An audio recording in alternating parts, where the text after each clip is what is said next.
ગઈકાલે રાત્રે કમનસીબે પલસાણાના જોડવા ગામે એક મર્ડરનો બનાવ બનેલ છે. બનાવની હકીકત એવી છે કે તુષાર દેસલે કરીને જોડવા ગામમાં રહે છે. એના ભાઈના લગ્ન હતા અને લગ્નમાં આમંત્રણ આપેલું. એમાં જે મરનાર છે રવિ, એની ઉંમર 26 વર્ષ છે, એ એના મિત્રો સાથે ગયેલો અને જે મારનાર છે એમાં 2 નામ મળ્યા છે, અક્ષય અને ચેતન ટૂંકા નામ છે ને એક અજાણ્યો માણસ છે. આ લોકો પણ ત્યાં લગ્નમાં આવેલા.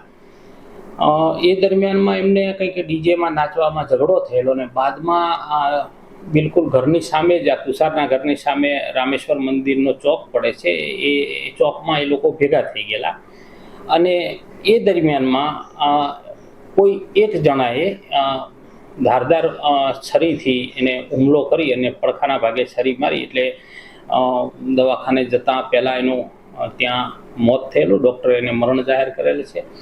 અત્યારે એક આરોપી શકબંધ છે અને રાઉન્ડઅપ કરેલું છે અને બાકીની 3 અલગ અલગ ટીમો બનાવી અને આરોપીને શોધવા માટે તજવીજ ચાલુ છે. આરોપીઓ સુરત સિટીના છે એવું અત્યારે જાણવા મળ્યું છે અને અહીં લગ્નમાં આવેલા હતા અને એ દરમિયાનમાં ઝઘડો થયેલ છે.